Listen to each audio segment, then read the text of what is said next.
There is no guarantee for success, but there are ways to get closer to it when you do the right things. Who you surround yourself with is just as important as what you do. Finding the right people, the right classes, the right activities, and taking the right tests are all decisions that shape your future.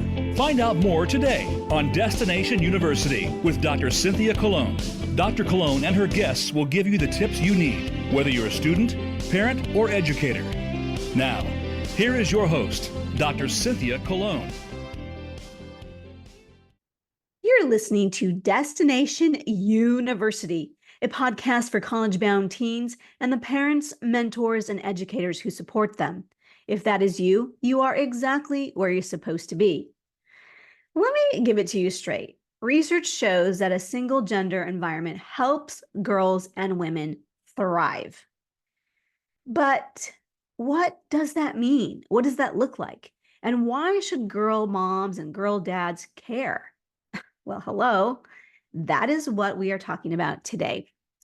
We are here with Executive Director of College Match, Erica Rosales. Erica is an alumna of Wellesley College, one of the oldest colleges in the country, and remains an all-women's institution. If you've ever wondered if your daughter should consider a women's college, this episode is definitely for you. And if you have been thinking, no, that's definitely not for me, I would challenge you, listen up. Hello, everyone. I'm your host, Dr. Cynthia Colon, TEDx speaker, college admission strategist, and the author of the book, Be Committed, Get Admitted. Welcome to Destination University. We help high school families successfully navigate the college admission process by helping students create an action plan, become interesting applicants, and write compelling essays that increase acceptance letters. As a former admission officer at Wellesley College and an elite private school and counselor in Los Angeles, I have coached, mentored, guided, and worked directly with over 10,000 students. I know what it takes to get admitted to top 100 colleges. And as my gift to you, I'm revealing exactly the admission process we used at Vassar. It's all in my new guide, 4 questions admission officers ask when deciding who to admit or reject. You can go to drcynthiacolon.com/admit. I will tell you exactly what I did, what I was looking for, and what I highlighted for the admission committee. So if you've ever wondered how decisions are made, today is your lucky day. drcynthiacolon.com/admit.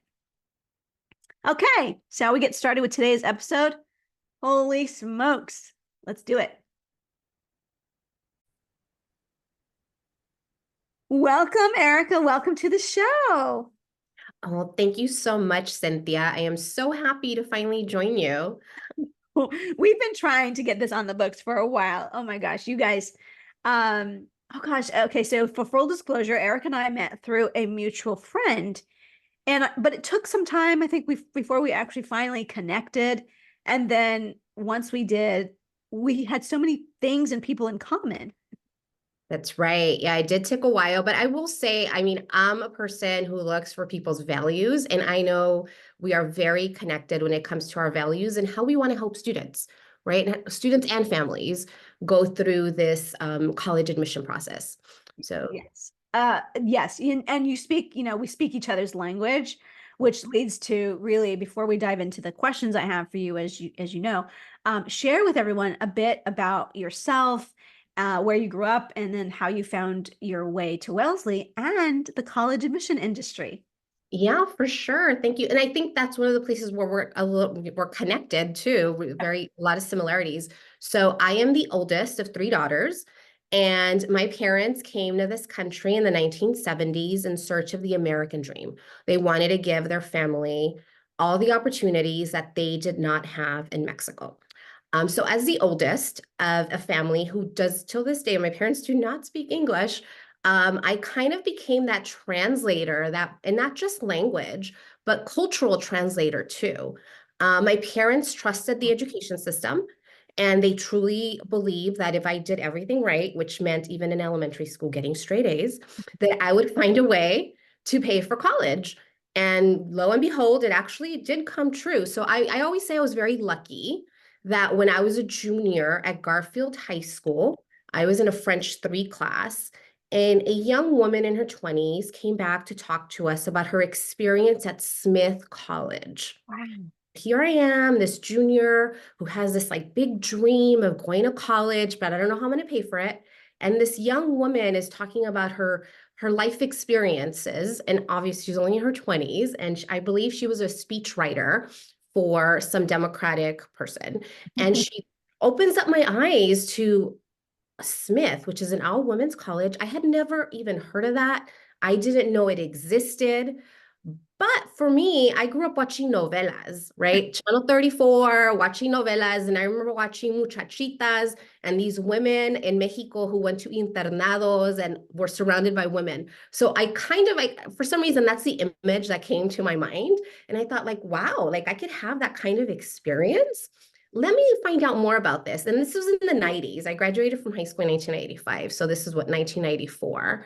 I'm super excited. I just found out about all women's colleges, and I need to know like what's the best all women's college in the country, because that's where I was going to go. So I still remember going to my college center, file cabinets, looking through file cabinets, no internet, right? Looking through file cabinets. And I found this brochure that's claimed Wellesley College was the best all women's college in the United States. So I said, that's where I want to go. Wow. So I focused my whole college search on all women's colleges. I will be very honest with you. I really did. What? And Okay, it was, I have to ask. I don't think I've ever asked you this question. Did you apply to Barnard College?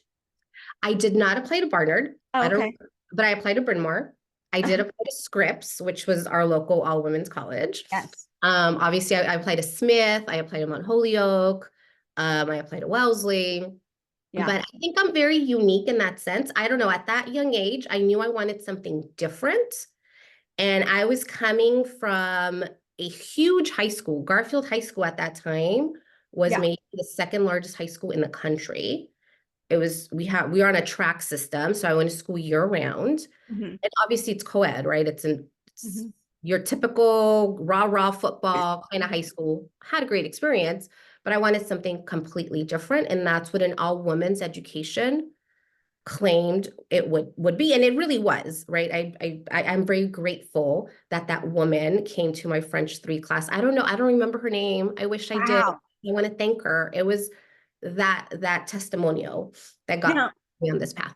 we have listeners across the country, and if I'm correct, people might know Garfield High School from the movie, correct? Stand and Deliver, And yes. Deliver, yes. I mean, it's a famous movie, you all. You can go Netflix, as I'm sure. Large institution. I don't know if you know what it is now or what it was then. What's the percentage of students who graduate who go on to four-year colleges? Do you know what that percentage is for Oh, Garfield?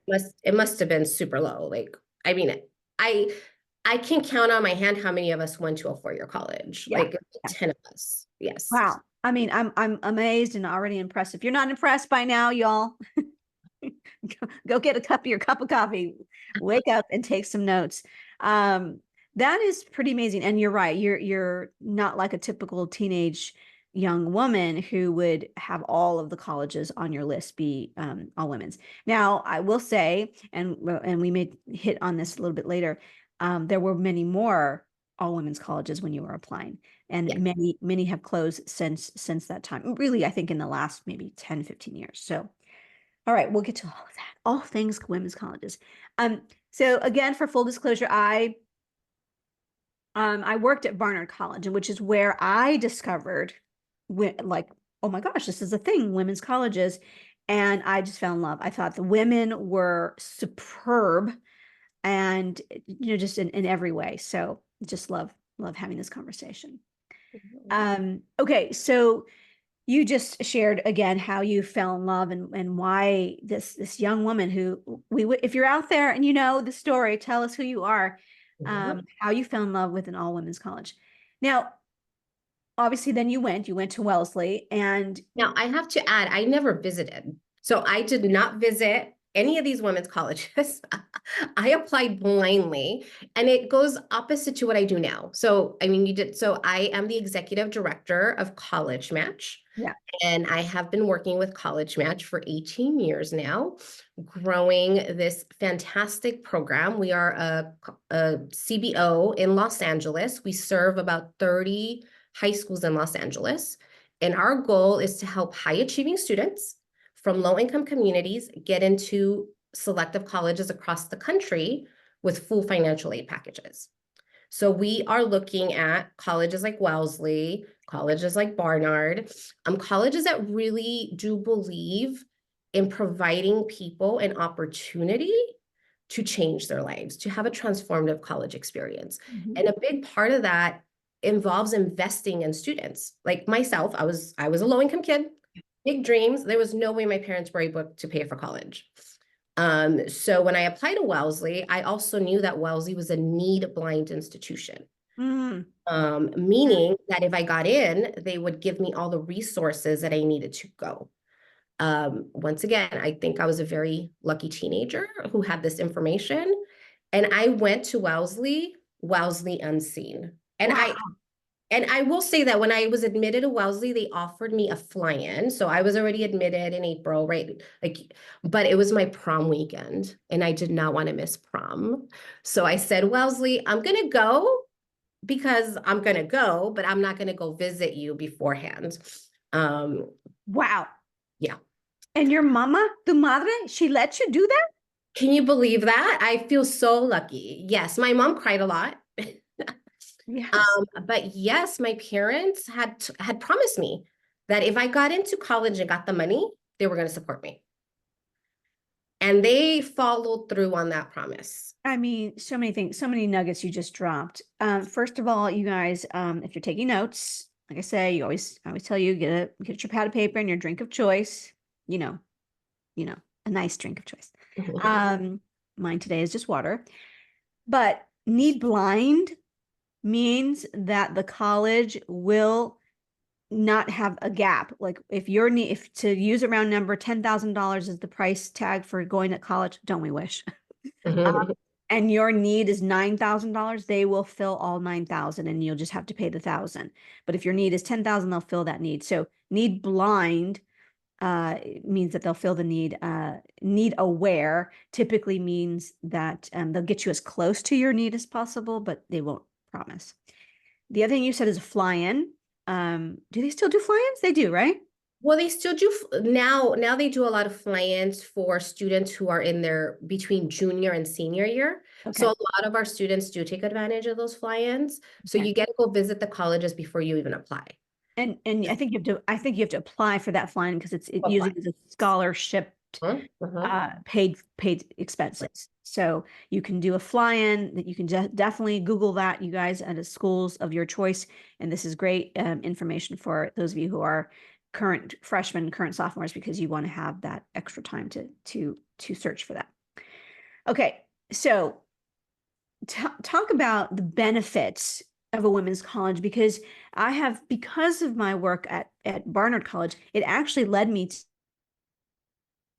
to pursue wanting a job and slightly of a 12-year career at Marymount High School, which is an all girls school. And I know your daughter attends an all girls high school as well, private school in Pasadena.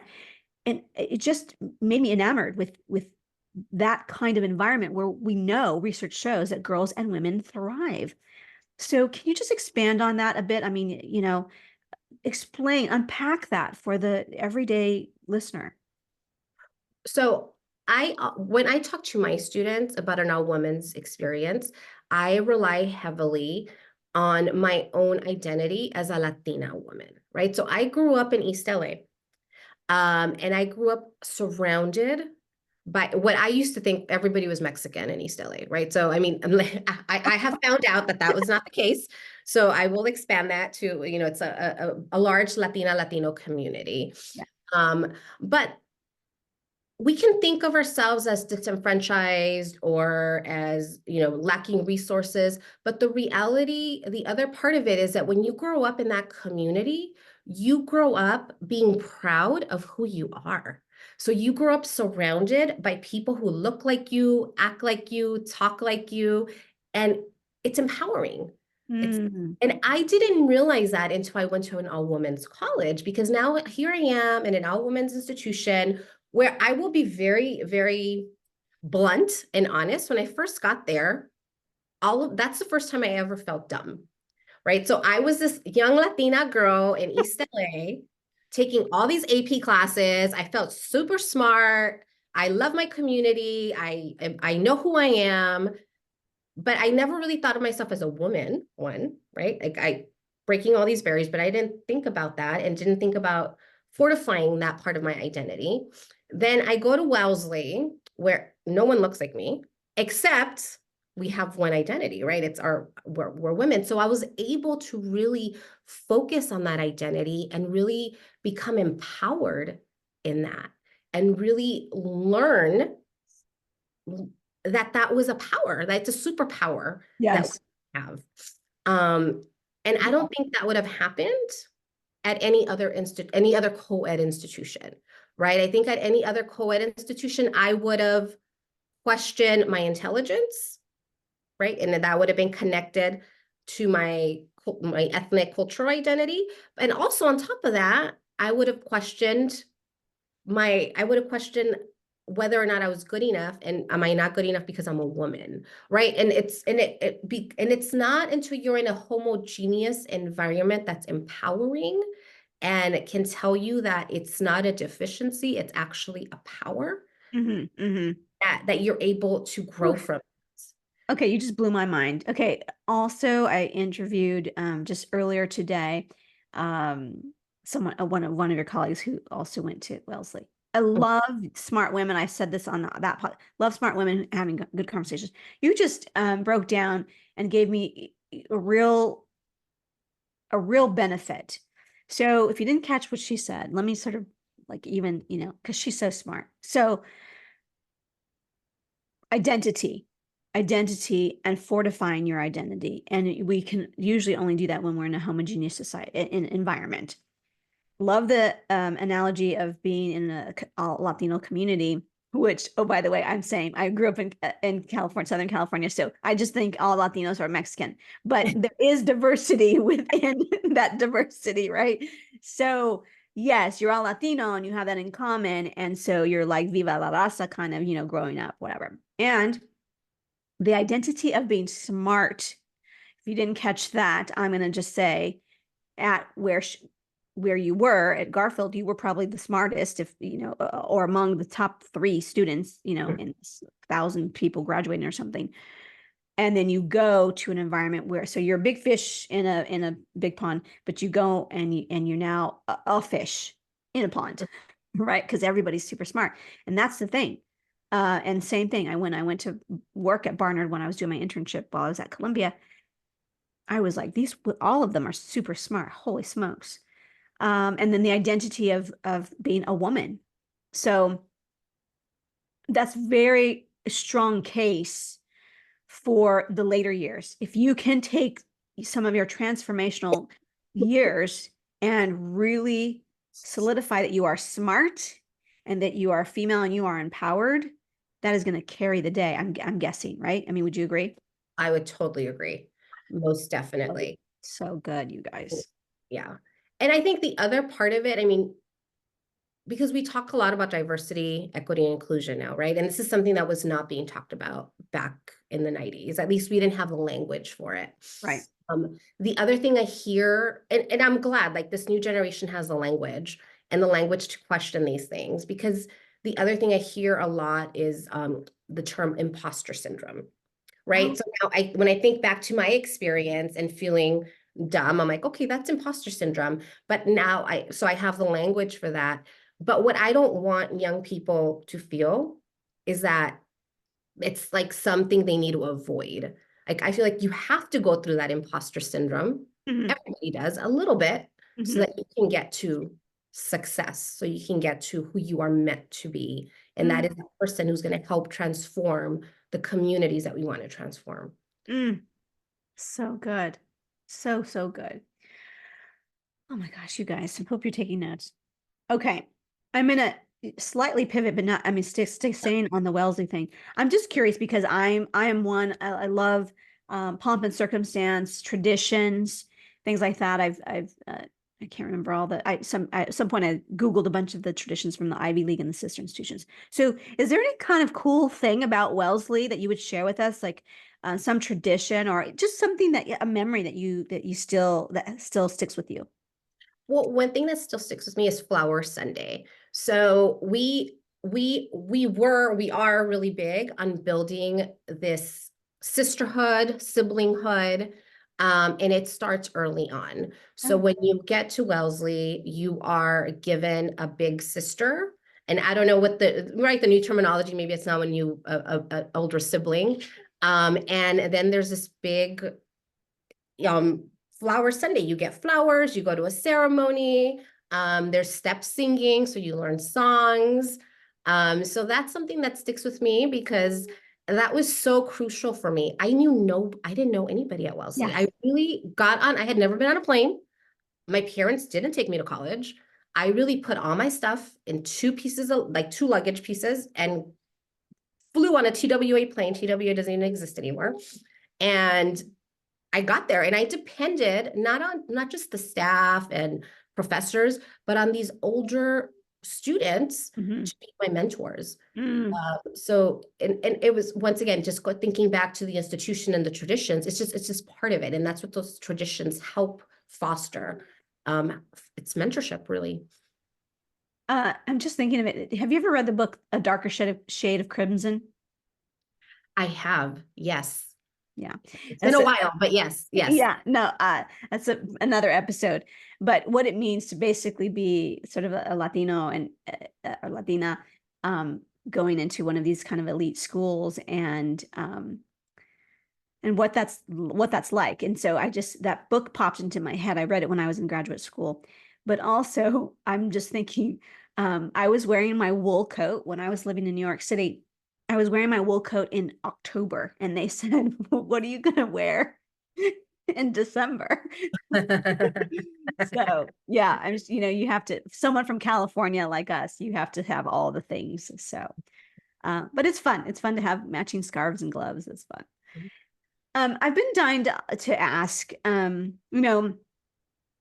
went to USC and I didn't realize the power of networking when I was a student there, but I was inducted to a very prestigious society as I exited USC, and I've only thought to tap into that network only recently. So I do always hear, especially Wellesley, as you said, it is the best all women's college in the country, and I dare say probably in the world. Um, and the alumni, the list of alumni is like power women. So can you talk about that? And have you ever tapped into that, or what does that mean to have that kind of network? Um, I So I talk about networking a lot with our students, right? Because many of our students, college match students, are going to these prestigious institutions. But the first thing that I always think about is you're going to only get what you put in, right? So you need to put in your talents, your times, your treasure. And it really shouldn't be this transactional relationship. Mhm. It's you're there to build friendships, to build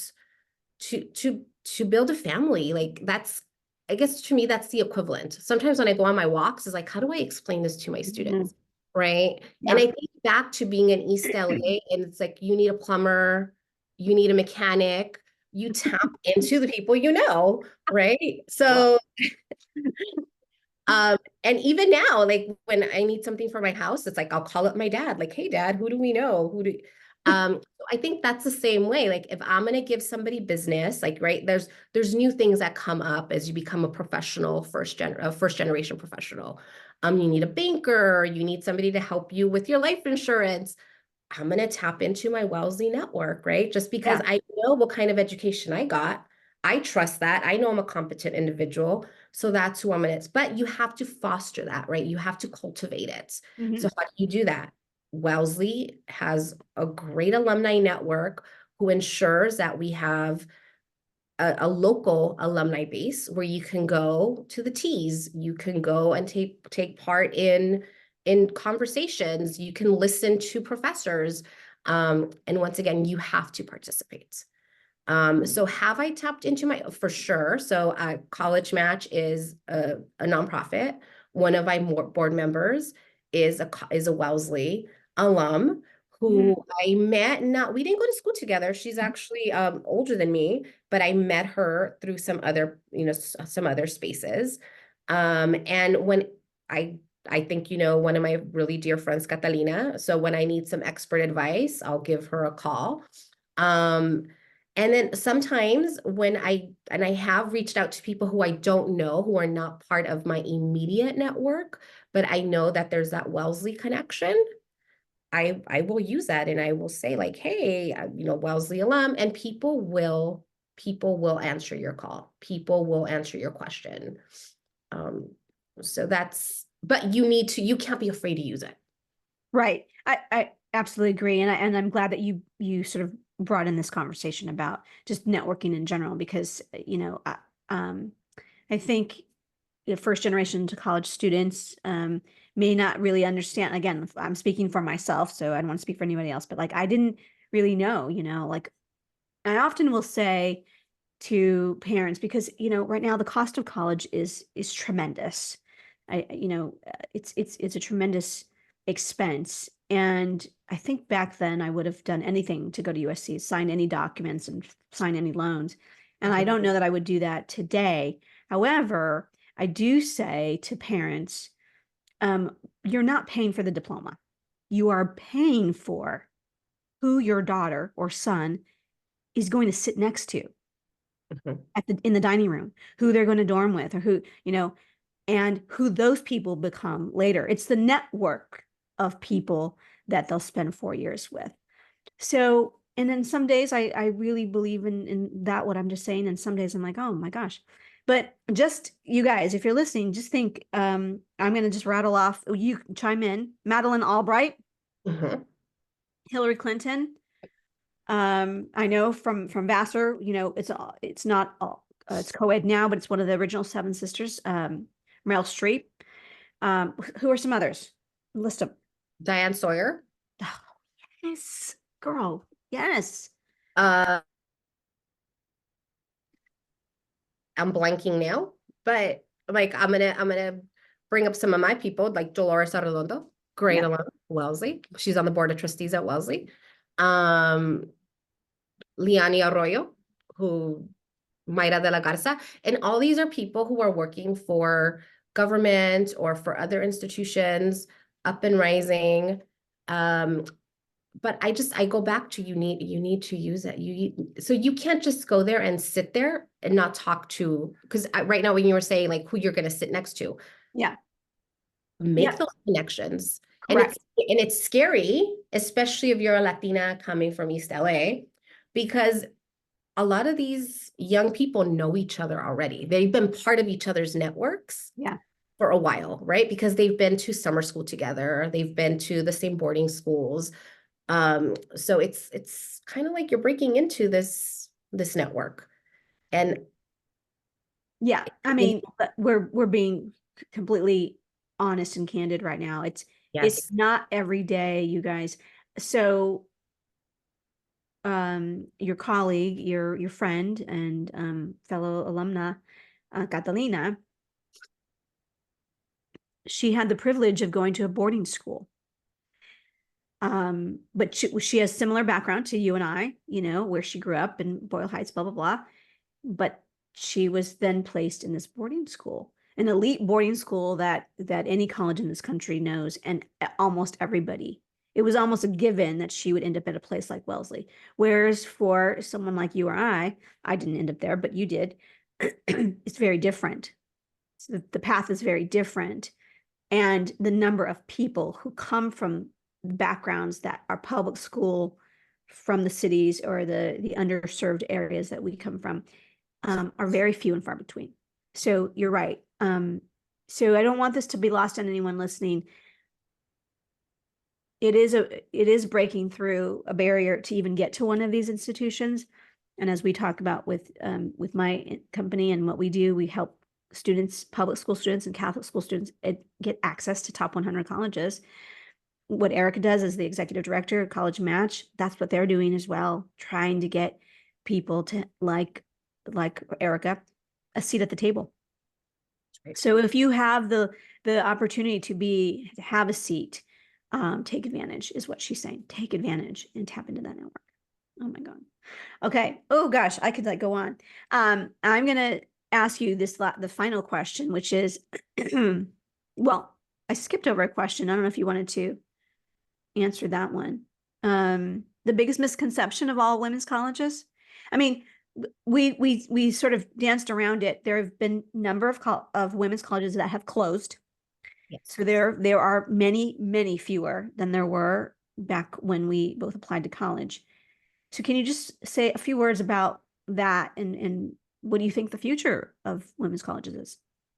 Well, I think back to my time at Wellesley, and I used to host a lot of students, right? And I was a tour guide for the admission office. So I talked to a lot of families. And I mean, this is my 25th year Wellesley reunion actually in May. So it's been a while. And I kind of think it's just one of the big misconceptions sometimes for some families, and I'm in California, so it's hard for me to say this, but I think, and I say California because we're a very progressive state, but a lot of the rest of the country, sometimes there are families who are afraid of women's colleges because they're afraid that it's too radical or these women are, and I mean, we are going to change the world, but it doesn't mean that you are always this radical feminism. For some reason, in some states, that does not carry the right connotation. I think it's a great thing if you become a radical feminist because, yeah, we want to make sure that we have equal rights. And I mean, and especially in this country, what's happening right now, we need it more than ever. So I think the future of women's colleges, we need women to step up. We need women to support one another. And there is the other misconception is that it's not needed anymore, that for some reason we have reached this parity, which is not the case. And I think I see that amongst a lot of the young women in my circle, because we live in California, because we think that the rest of the country is as progressive as we are. And no, that's not the case. So we need more of us in these spaces so that we can carry on what was started. So good. So good. Along those lines, what is the big takeaway? What do you wish or want every high school, those who are listening are typically high school, they're typically parents, to be honest with you, that listen to this podcast, parents of college-bound students. And then of course, maybe high school students. So what do you want the big takeaway to be for today? I think the big takeaway is that women's colleges are a great option for young women who are curious, who are academic, who are leaders, and want to develop those skills. We're going to be in a place that's going to foster that development. And I always think back to the first time I went back home.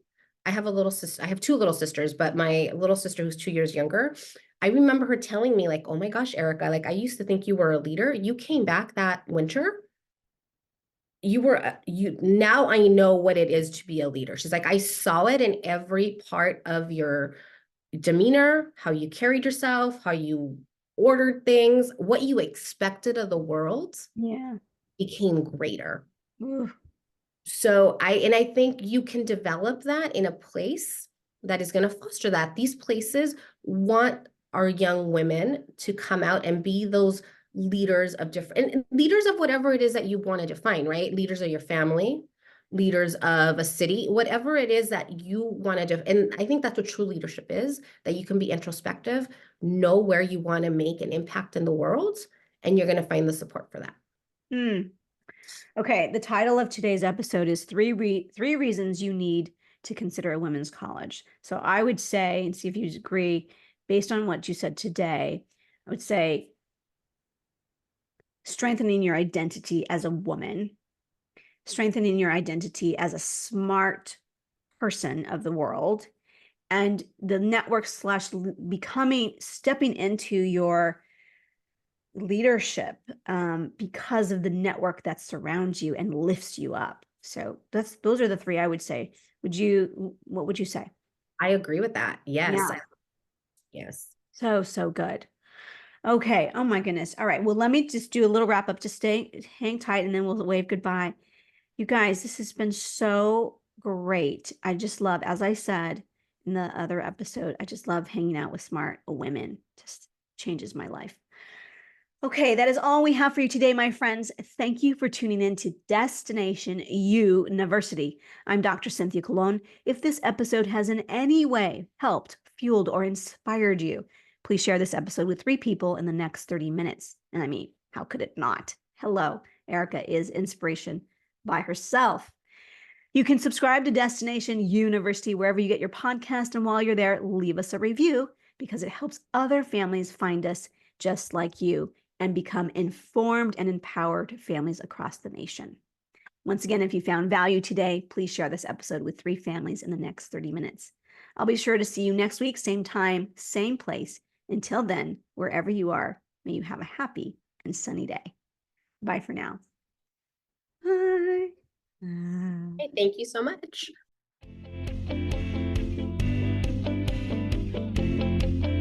Thank you so much for listening this week to Destination University. Be sure to join Dr. Cynthia Colon again and get one step closer to your success.